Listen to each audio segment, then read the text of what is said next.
Hello and welcome to this afternoon's panel hosted by the UK Global Screen Fund on co-producing with the UK. I am Denitsa, I'm the head of the UK Global Screen Fund, and I'm very happy to be with you today. You saw a trailer that is made up of companies supported by a fund in its 2 years of operation across the various strands of the fund, but we're here to talk about co-production. Before we begin and I introduced our panelists, I wanted to mention a couple of words about the fund. We are in a third year of operations now, and on the co-production side, we've funded 24 projects with collaborations with 25 international territories.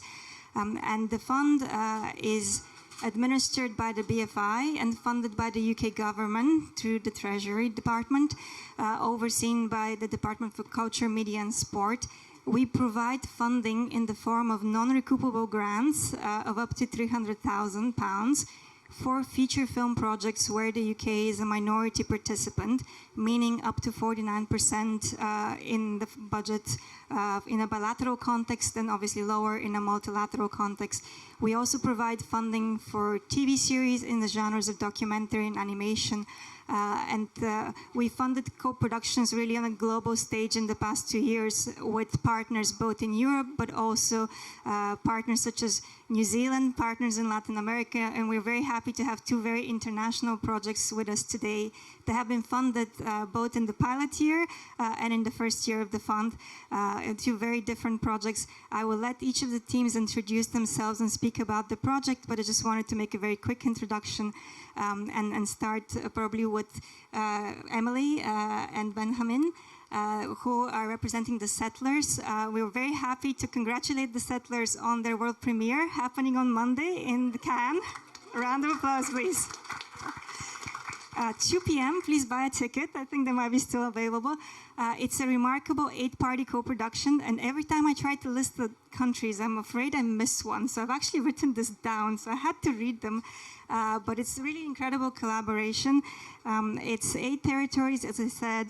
We have Chile, Argentina, UK, Taiwan, France, Denmark, Sweden, and Germany. Hope I got them all right. Great. And we also have a project that's an animated TV series that we funded in our most recent funding awards of last year. It's a project called Badjelly, and it's a co-production between New Zealand, Canada, and the UK. We have Andrew Baker and Carthew, Neal, who are going to tell us a little bit more about this co-production.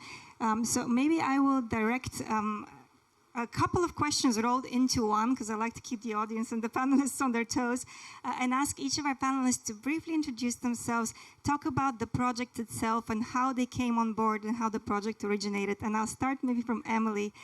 And then Thanks, Denitsa.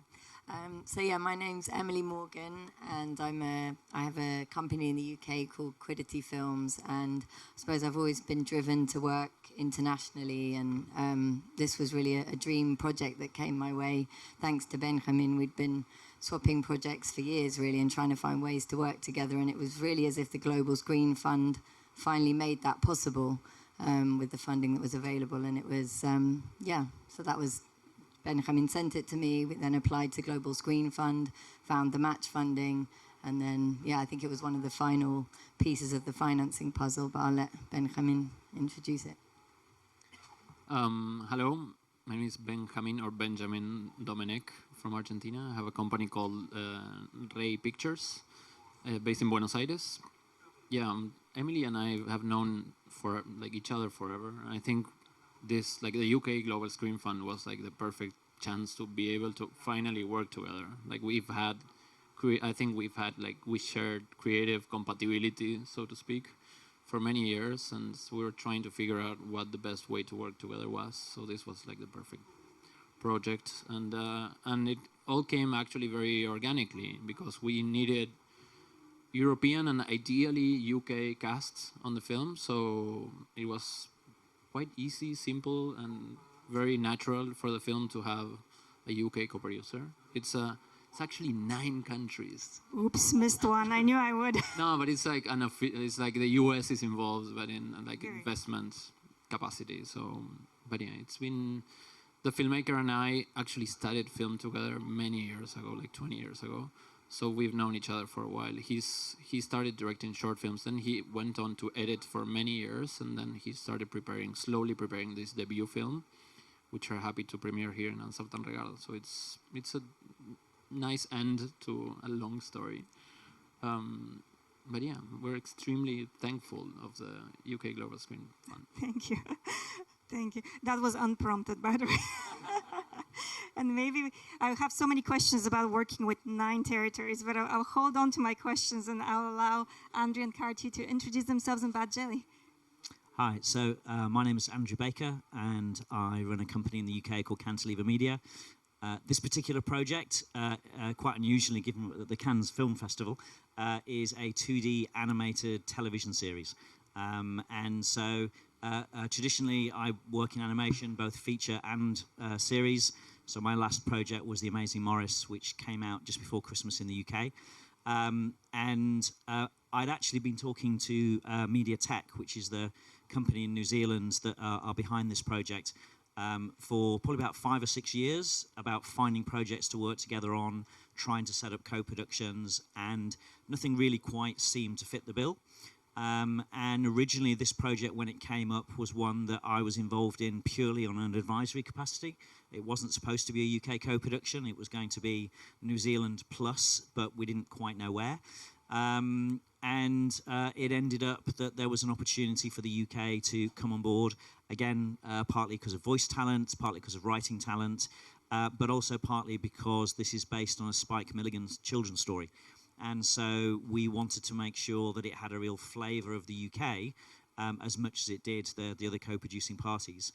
And so again, we are a minority partner in the production, and actually we wouldn't have been able to raise the finance to make this work had it not been for the Global Screen Fund. So for us, it really made the difference between being part of the production or not, and creatively and commercially, it just really all fitted together quite nicely now. And so we are just at the stage now of closing the finance. We haven't started production yet. And so it will be another 18 months before we actually are able to show you anything concrete. But it's going to be a really fun journey. Hi everyone, I'm Carthew Neal. I'm a film and TV producer from New Zealand. Some projects I've worked on are Hunt for the Water People and Jojo Rabbit, so live action comedies. And this animation is my second animation I've been involved in. And it's interesting because Spike Milligan wrote this story that we're basing the animation on, but it's one of his lesser-known works, Badjelly. But in New Zealand, it's probably one of the biggest children's stories that we've ever got. Like, as a child, I remember 30 years ago, every Saturday we'd listen to the radio and listen to this story played. So it has a huge value in New Zealand and nostalgic value, and also children, parents now are playing it to their kids on YouTube, and so it's a huge, huge property in New Zealand, and it's been one of those properties that I think lots of people have wanted to make this story, remake the story, or extend this story. And so working with Mediatek and also Makpari, which is an animation studio in New Zealand, the development's been going on for a couple of years now. So even though we're just in the final phases of financing, we sort of feel like we may be about halfway through the process, just in terms of the time it's taken to develop the work and creating a sample script, and also an animation sample, and a pitch deck, and that those materials were really, really great. They took about 8 months to prepare, but interestingly, when we took Badjelly out to the world, people didn't know it, because in New Zealand people did know it really well, but out in the rest of the world they didn't. So the project really had to sell itself in terms of these new materials that we'd created. So we've now brought in, I think the heritage of the project is Spike Milligan, and so we wanted to draw that essence into the project, and so inherently there's a British element to the series. Our other partner is Canada, so Sphere Animation will be working on the animation, and the commissioning broadcast is Family Channel, which is a Wild Brain Group channel, and also TVNZ in New Zealand. So it's complicated, but not across as many territories, but there's still a lot of parties involved. Great. I think Andrew's answered like 3 of my questions already. Just to come back to this element of selecting your co-producers and partners and what each of them brings to the table and how you go through meeting, creating that network, I wanted to ask Emily and Benjamin, 9-party co-production. did you always intend it to be a 9-party co-production? Did it organically turn into that? And what did the partners bring to the table? How did it come together? Do you want to say? Yeah. I'll go. I think it's always, at least the way we work, I've had like crazy amount of co-producing parties, experiences before. Like I produced Lucrecia Martel's Sama, which was also like 15 different companies from like 10 different countries. Like it's something insane. Kudos. And it's always, I think you always necessarily combine, at least in the films from Argentina or Chile or South America, you always have like a combination of, at least the way I work is like I want to involve creative producers who can chip in creatively and not necessarily be vehicles for like financing. You end up necessarily having like a hybrid model that combines both. So this specific film we actually joint produced with a Chilean producer because we shot the film in Argentina and Chile, and it was always said to be like mainly like an Argentinian Chilean co-production. So we produced jointly, and what we did is like each of us brought their family, let's say, to the project. So I invited Emily and also our Danish partners, Snow Globe, and Swedish Filmy Vest, and also we brought MK2 to the table. Anyway, like the people we like to work because we already have like a proven creative relationship that really pays off. And I think it's, and then of course you have like equity partners and like people that come in on board the project in different capacities. But the way we work at least is we open up like the film to creative input, which is, I think, can be confusing at times because there's too many voices. But if you know how to sort of deal with that and like order everything, funnel it like for the creative process, then it really heightens the end result of the film. Because I feel like co-producing is like you already have sort of like a trailer of how the international market will react to the film, because you already have so many different voices from around the world giving their feedback. It's I don't know. I think it's a wonderful experience every time, even if it's a nightmare in legal. Like, Yes, and how was the experience in working with the UK as a partner in particular? Because I think there might be some international producers in the audience who are thinking potentially of a UK co-production. How does that come together? How does it differ from the experience in working with other partners? I think, well, it was fairly new for everyone, but as I was saying before, the project needed UK casts organically, so Emily set up like a wonderful casting team, and the talent involved in the end, I think, really took the performances to a different level in that sense, which I think is what makes also the film grow and have such a scope. And also the fact that the film is mainly, like, right now mixed language. It also enables the film to have a larger distribution life, you know, because English language, of course, is a predominant language, at least in the West, let's say. But that's also like very interesting in terms of like strategic planning, let's say, for the distribution life of the film. I think the casting process was wonderful. Like the casting director really got along with the director, so I think the entire project, the entire process was very fluid. And then, as I was telling you before, I only got the nice end of the UK global screen involvement. I think Emily basically protected the entire film of like every part that's maybe more complicated. Well, I think I was really determined with this project because I have, you know, there is this cliche of, oh, it's so difficult to co-produce with the UK, and I want to do more co-productions. And so I was determined with this, especially with so many parties, that nobody would come away from the project saying it's confirmed how bad it is to co-produce with the UK. So not that I hid that much from them all, but, you know, but there is the legal side of it. But although on that point, the closing process with the BFI or Global Screen Fund did feel different to normal closings because it's a grant, I guess. But no, I really was determined to make it not a difficult process for everyone. And I think that's possible. And also if you just communicate, and I think having pre-existing relationship and knowing each other helps as well. Yeah. Also, I think the fund is really like an enabler in the sense that the fact that it is a match finance, is that the right technical word? Like a match finance fund also enables, sort of gives a stamp to the film that it's like trustworthy, and then you can have private investment in the film. So it's also like an enabler and a vehicle for also getting additional partners to the film, which is really helpful in that sense. So it's not only about the UK Global Screen Fund support, but also about what it brings additionally to the table. That's very valuable. And Carthew and Andrew, for you, how was the co-producing experience? For you, obviously you intended the project as a co-production, naturally. What were the biggest challenges? What are the biggest benefits of working in this co-production structure? Yeah, well, like I said, we're sort of still in the throes of it. But I think definitely picking up... Careful what you say.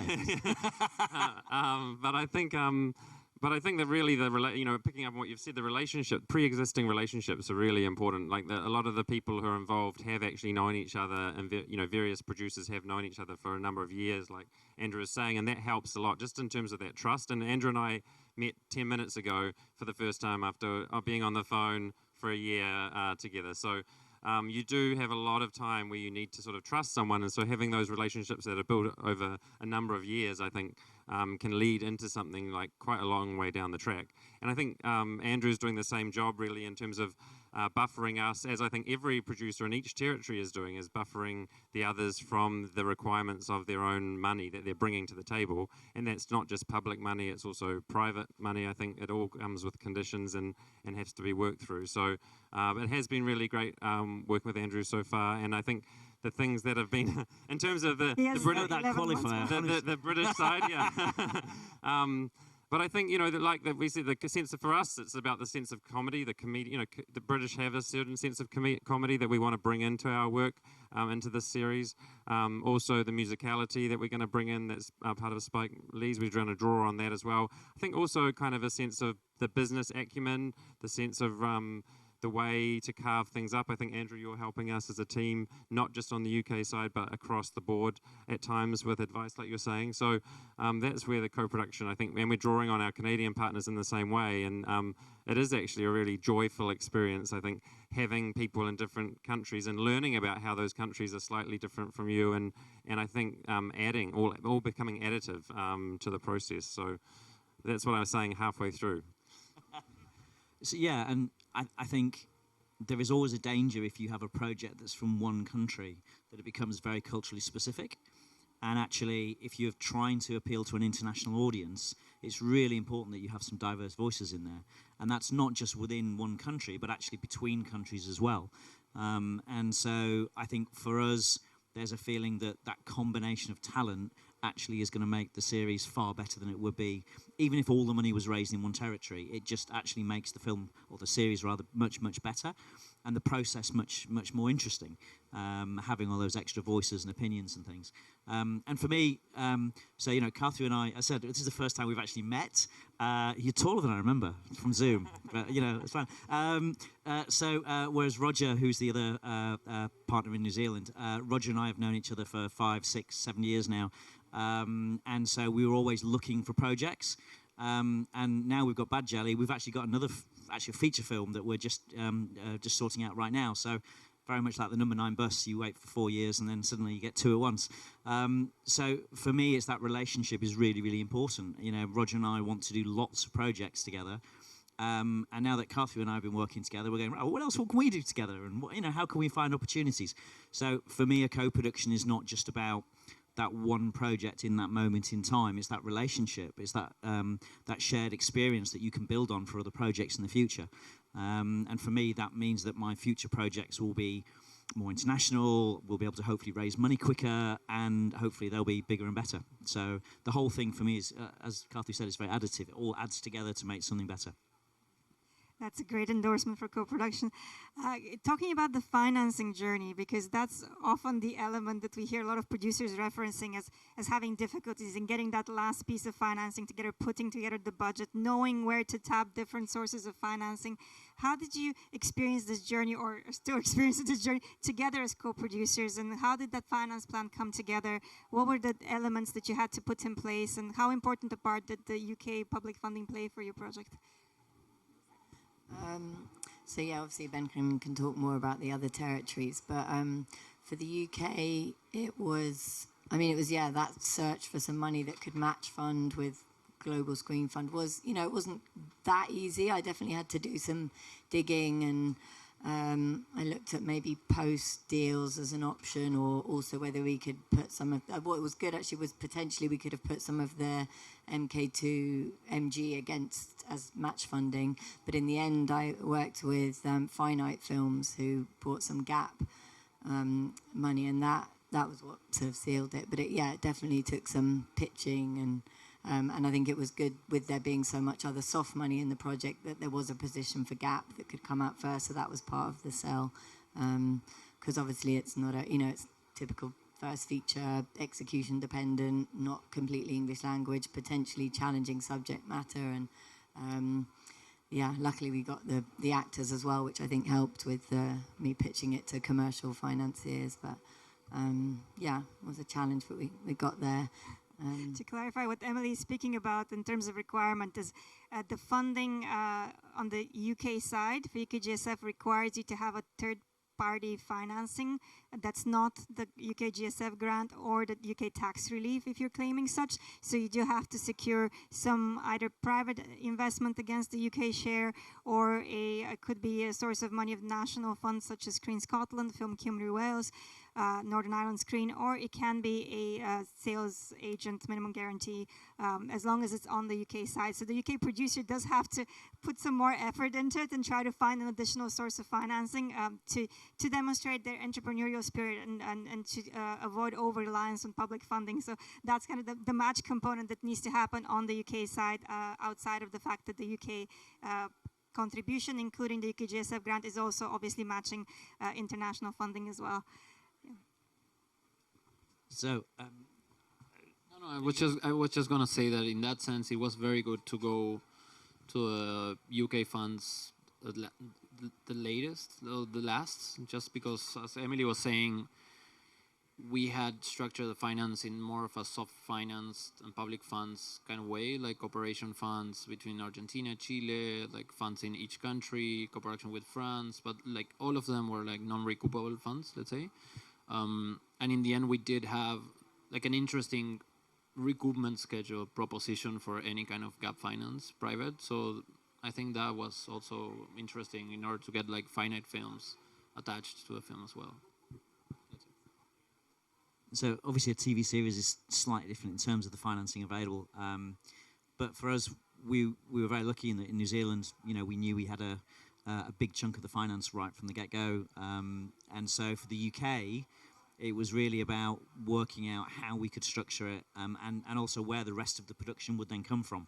So, it has been, a journey not just with the development, but also trying to find that finance, trying to find the right partner, right broadcasters, and really finding people to believe in our vision of what we really wanted to try and do. And so, touching wood, we are just in the process of closing all the paperwork now. So, watch this space. Definitely, watching with interest. In terms of any young producers that may be thinking about co-producing for the first time, and you guys are all already veterans and they have a lot of experience behind your belt, how would you advise them, like where to start and what should they watch out for? What kind of lessons could you give them? I think it's good to look for projects that are genuine, like creative co-productions. That's always I don't often find myself trying to turn something into a co-production. I think it's looking for the material that really suits that structure, because it is inevitably more expensive, more challenging, to do. So, for me, it always comes from the sort of creative starting point, really. And that's why I'm always on the lookout for real, projects that have real UK elements in them for moving forward, which often cast is a good one. Yeah, I'd say that's right too. You can sometimes see, particularly in films, I think, where it's been a co-production that's sort of been meshed together, and you can almost see that come through in the creative, and maybe the original idea was somewhat diminished by the co-production because it was sort of forced, whereas I think if it's essentially inherent in the story, I think that really helps kind of make it a lot easier actually, and also sort of like drives that litmus test of who's actually interested in your project. So your co-production partners, are normally markets where your project is going to do well, and there's a market interest. So I think that's sort of already a sort of a test that you go through as you're sort of taking the project out.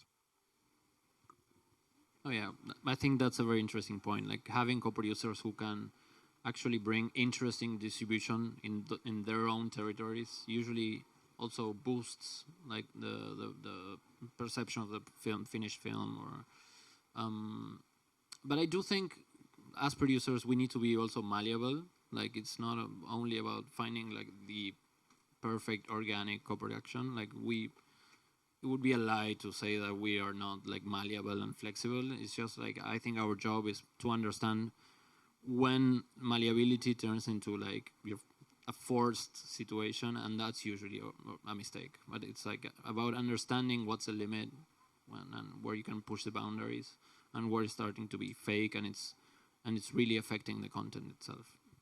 And actually, yeah, to that point, if you are malleable, but then also being careful not to settle for anything, and that's in terms, especially in terms of the co-producers you choose to move forward with, and those, like Domenech was saying about those pre-existing relationships. And I don't know, I've done things like Ace Producers, where you go away on the lab together and you get to know each other. And I know you've done the AVE and stuff, haven't you?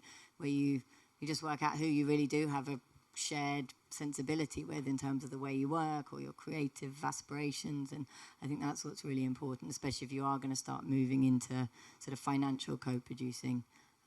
Yeah. I think for me, one of the interesting things is that almost by the time you have the project, it's too late to think about whether you're going to co-produce it. You need to be thinking about co-producing before you even know what the project is. Because, as you were saying, it's that creative sensibility that you have that you recognize in a co-producer.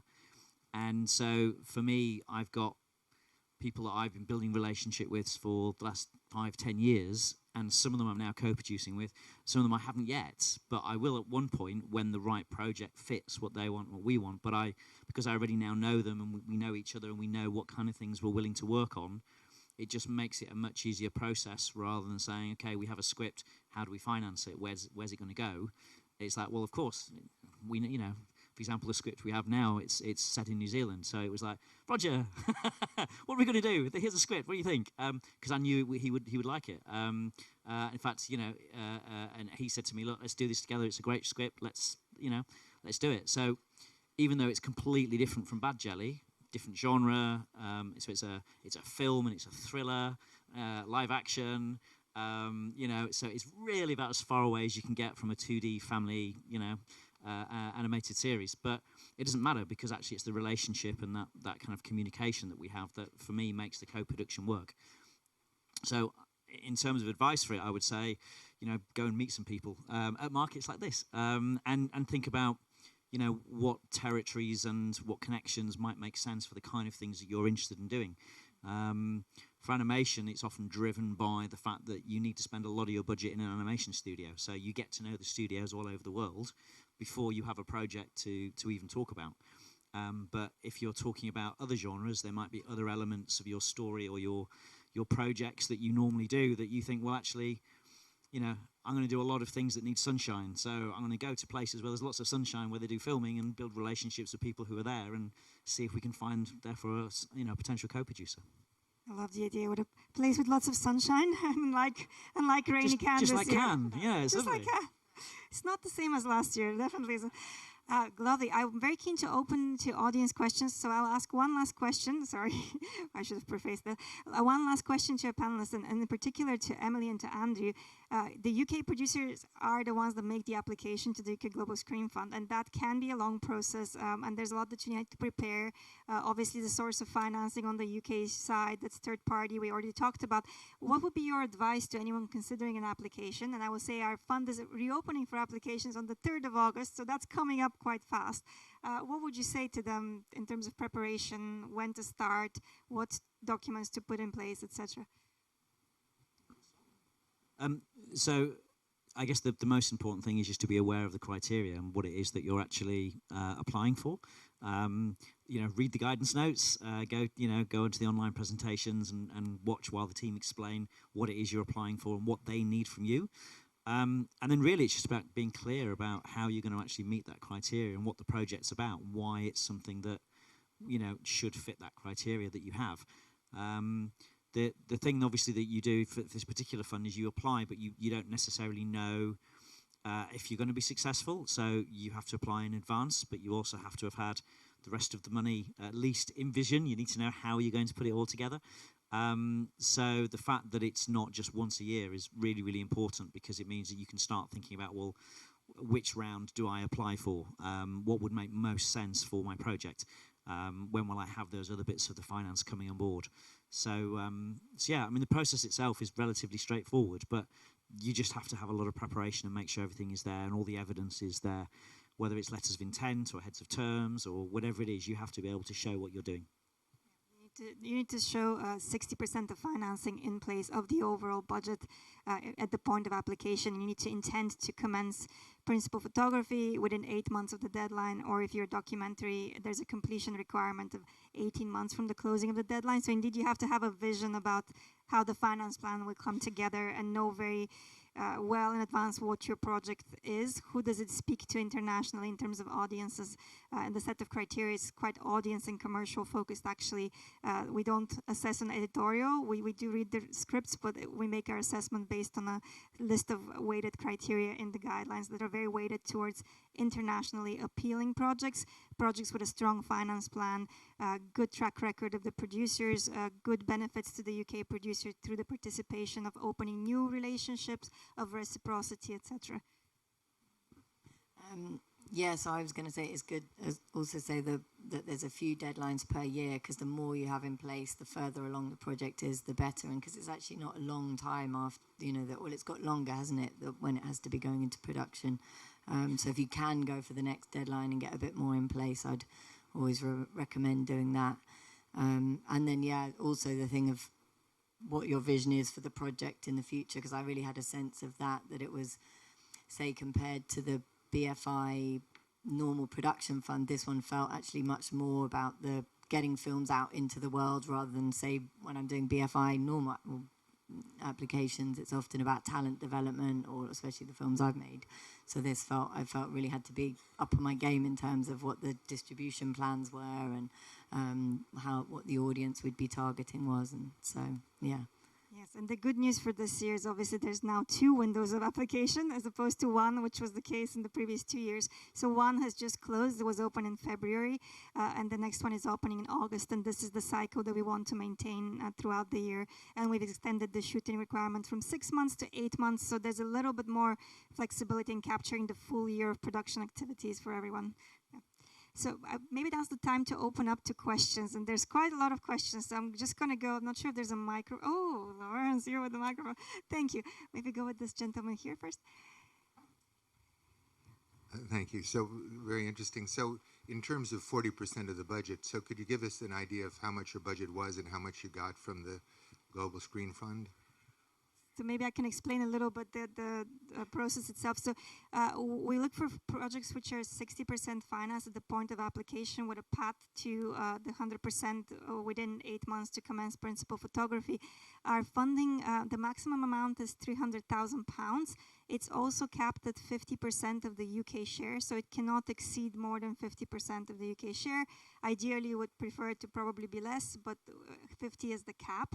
And it's really consideration of several factors when we make the decision. One is how competitive each round is, how much each project needs to enable it to make a meaningful contribution and also financially close, while being able to fund as many other projects as possible.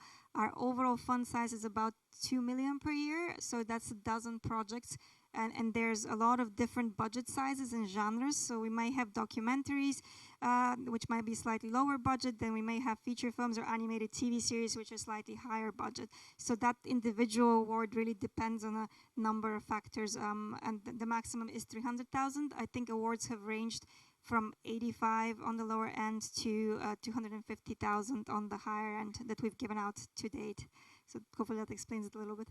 Yeah, and those levers are really the thing that I suppose make the are the most interesting, I suppose, because these 2 things you have to sort of match up as you're putting your finance together, thinking about how much match funding you can get, because you obviously have to match fund it, so that has a determination of how much you ask for, and also relative to the rest of your budget. So those are the sort of levers that we were looking at while we were approaching the Global Screen Fund.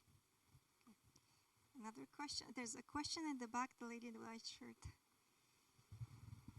So I'm just curious about the strategy of financing a film. For example, in Canada, of course, you know,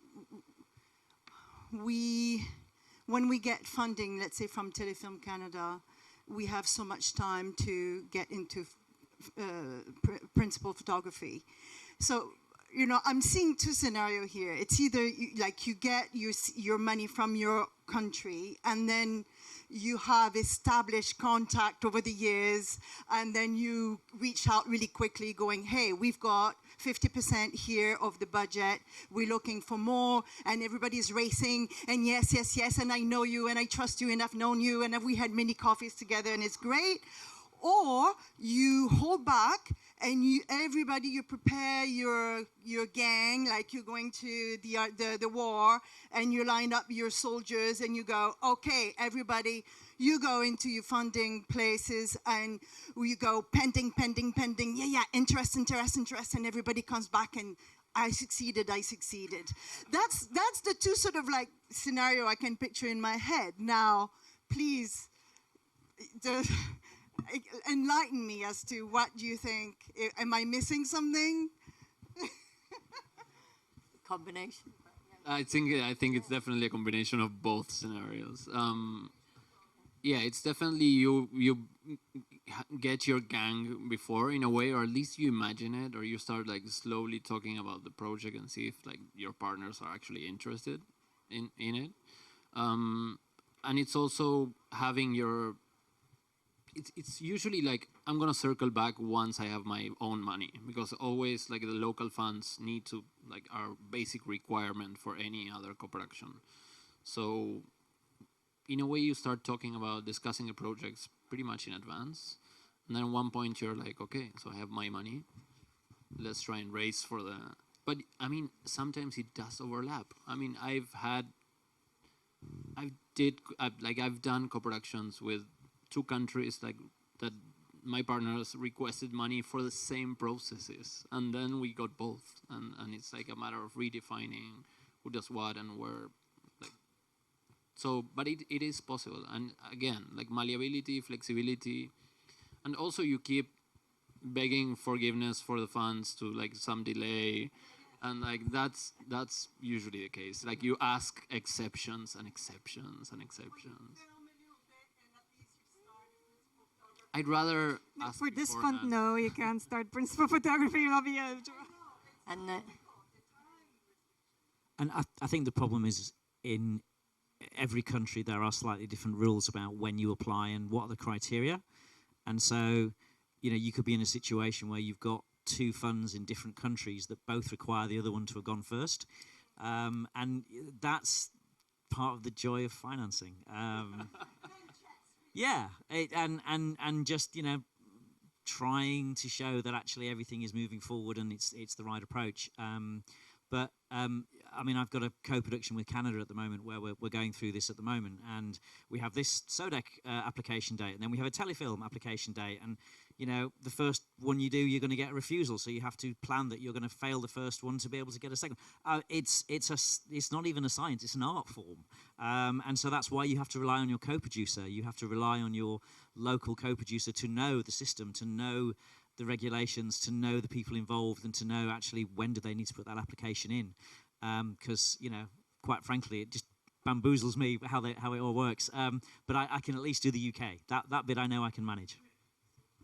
well, and I think, yeah, at one point on this one, there was the Global Screen Fund and then funds in maybe two of the other countries, and all of them were saying, we can't fund you until all the other funding's confirmed and signed and in the account. And then the other, so everybody's saying the same thing, so then you have to sort of speak to all the funds. And I think even at one point, someone from Filmivast, Christine from Global Screen Fund, the lawyer there, spoke to Filmivast to say, okay, we'll both go. So it's a kind of closing process, I suppose. Yeah, I mean, I would just say got from an IPA. from the fund's perspective, obviously we know that finance plans are dynamic and they evolve all the time. And from the time you make an application to the time we start assessing your application, there might be updates and there might be changes, and those updates may be going from the pending to the confirmed. So what we will advise you is, yes, we know that certain things will be pending, but it would be good for us to know when the decision might be coming. And if you find yourself basically almost there at the 60%, waiting for a fund to confirm, update us while we start the assessment. We can accept the updates. The moment we start assessing, we have to draw the line and say, okay, what's confirmed at this stage and what's yet to come, and how viable is that in the context of the whole budget in getting that, secured to 100%? Is there alternatives, etc.? But we will accept that things might have moved on, and we can work with you. And obviously, I think in terms of our financing of the grant, because, and this is something I didn't mention, we're not party to the agreements with IPA's cameras. We're not, which is easier paperwork for you, but less risk for us that the film doesn't happen. We cash flow in a way that, cash flow is the majority of the grant. Once any commercial money, that's the high risk, so not the national funds, not any national broadcasters, anything that might be more sensitive and potential to trip the project is in the bank account. So that's what Emily's talking about as well. So we need to see either some facility or we need to see this money in the bank account. But we work with you, with the filmmakers, because you know what the rules are, and we can work with the legal teams and with the other funding bodies to try to make sure that the production doesn't run into issues. But the more information we have up front, the better, and we can definitely accept the updates. Yeah. Sorry, there's another question right there, maybe? But, sorry, this is a naive question, but how do you handle the IP, especially if you have so many different co-producers? How do you apportion, or what is it? Is it shared, or how do you? Yeah, it's all, ultimately the copyright has been split basically according to the back-end equity share, yeah. And then obviously it's licensed out anyway at the moment to MK2 for sales, apart from a few territories that were held back. I think 3, yeah. But I think also in the finance strategy, you need to keep in mind what you're offering to each party in terms of like recoupment, and like the recoupment schedule can tend to be conflictive if you're not like anticipating a few moves in advance. The other thing is, it depends how you're co-producing. If you're doing it under an official treaty, then the treaty will tell you how the IP is split. If it's unofficial, it's a bit more flexibility, but it just depends on how you actually structure the co-production. Usually for us, it's a combination of both. We have official treaties, like we based our co-production. For instance, in this case, it's Argentina, Chile, and France, I think, yeah. And then the rest of it is like official or unofficial in terms of like pre-existing treaties or not. But it's usually like, at least for us, it's usually like a hybrid combination. More questions? I think there was a question in the back. No, that I missed. No? Oh, there's one here up front. Sorry. Hi, I got a question regarding the fund. Does the £300,000 include post-production and promotion for the film, or just for physical production and post-production? So that's a great question. It's slightly long answers that I'll give you. So the grant itself, it needs to be used against the UK elements in the budget. Now, that doesn't mean based in the UK, because we expect in the co-production setting there may be a DOP or a UK national actor working internationally, and that's fine, and it's eligible for the fund. Post-production expenses are also eligible. However, if your application is solely based on post-production in the UK and there's no UK cast, crew, or other kind of more involvement that suggests that the UK producer is more of a creative participant, you probably not score as highly in assessment compared to other projects. So we would encourage applications to think about that when you make them, and to make sure that there's elements outside of just pure post-production that are in the funding asks. In terms of promotion for the films, this fund only provides funding for production, so not for development and not for promotion.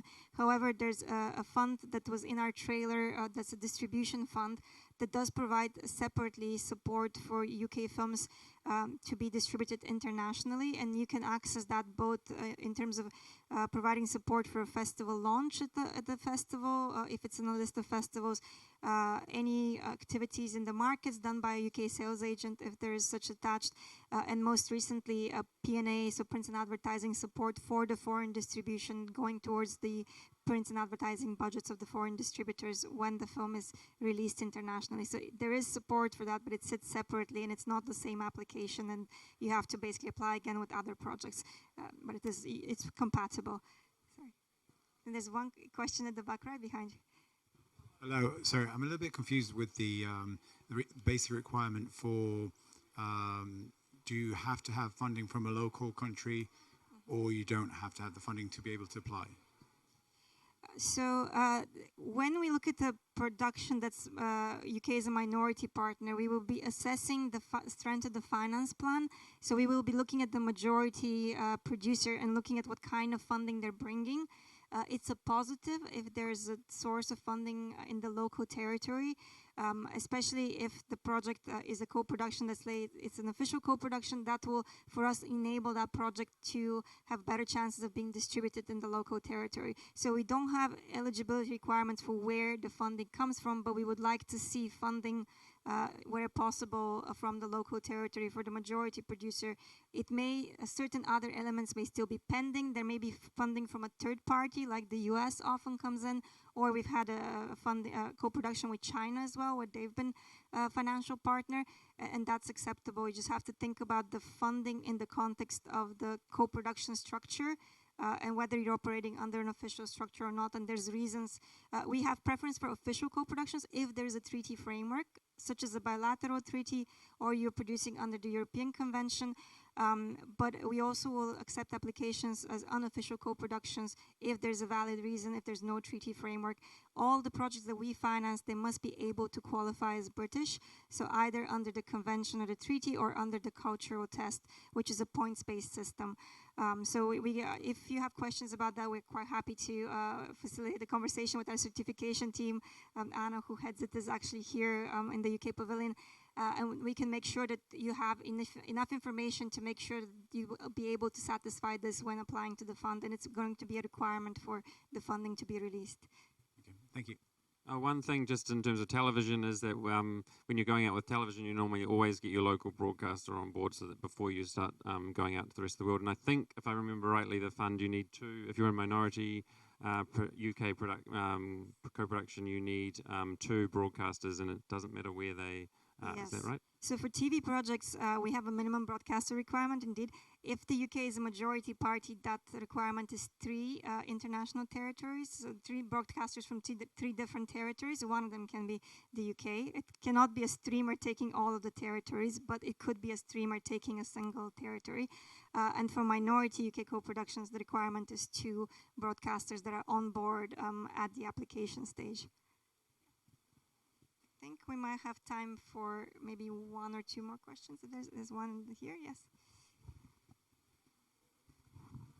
Hi. Could you talk a little bit about tax rebates and, like, if so? I know for it to be considered as a co-production, you need to meet certain points in the BFI point system, that you need to have like a British actor or like DOP or like technical crew. But how does tax rebates exactly work when you're doing a co-production? And who has to apply for the tax rebate and yeah. Yeah. So I will not claim to be an expert in this, so I'm going to start, and I probably have experts here who can answer better. But so UK producer is the one that has to apply, and we have our certification. Oh, here's Anna, right there, going to pointers. Do our tax, and she came on board. Actually, Anna can do live feedback. Sorry, what was the question? Basically, the question was, how do you qualify for UK tax relief if you're a co-production? Who applies? And cultural tests and having UK actors on board, and what you need to put in place, basically, for tax relief. Okay, so there's 2 options. Sorry, did you ask the question? So there's 2 options. If there's a single UK production company, then you can qualify as British under the cultural test, and it's a points-based system. You have to have a UK company that's responsible from pre-production through to completion, and we can go through the points with you. I mean, some of it's about being set on screen, cultural contribution, where the work takes place, and the practitioners. Mostly the cultural content is European or British citizens or residents or setting, that kind of thing. But you don't have to get all those points, but we can talk you through it. The alternative way of qualifying as British is as an official co-production, and we have 13 bilateral treaties with, I won't run through them all now, but I can give you a leaflet that you can scan. And we are also a signatory to the European Convention, and we remain a signatory to the European Convention, even though we've left Europe. And that's where you can do a bilateral official co-production. the basic principles of co-production are each country has to bring an amount of finance to the table, and then you have a creative contribution that is broadly in proportion, and the goods and services and cast, crew, etc. are generally from those co-producing countries. I'm doing a session tomorrow, but it's more about the new tax relief that will be coming in, so you can come to that. But if you want to have a chat afterwards, I'm on the desk. Sorry. Anna's just outed herself. So everybody, if we have questions about tax relief, Anna is our expert. Maybe one final question if you have anyone from the audience, or not. We can very much wrap up. Great. I'm just kind of interested, you talked about this kind of organic co-productions and finding places that kind of fit the project. How did you, with the 7 other countries in your co-pro, what was the kind of reason that you went to those places? I was saying mainly from my point of view because it was with the actors, but obviously, and then Benja followed up with how it can also be malleable and bring in other countries, which is obviously what happened here as well. So, yeah, it wasn't. But were they places you had in mind when you kind of set out? Did you go, I think we can raise it from here, here, and here? I mean, some of them, yes. For instance, France, the director is now living in Paris, so like it was a natural fit in a way. Also because, well, he had his previous like short film here, so there was already like market value for him, for his name, and some kind of, he also participated in the Semaine de la Critique Next program, so he was already in the radar of like the let's say, a French market. So we had a French co-producer, we had CNC support, we had a French distributor, we had a French sales agent. So that's France. And honestly, like Denmark and Sweden just came on board through our mutual friend and partner at Snow Globe, just because we like to work with them. And sometimes I think we also need to challenge the idea of co-production as strictly associated to like local funds.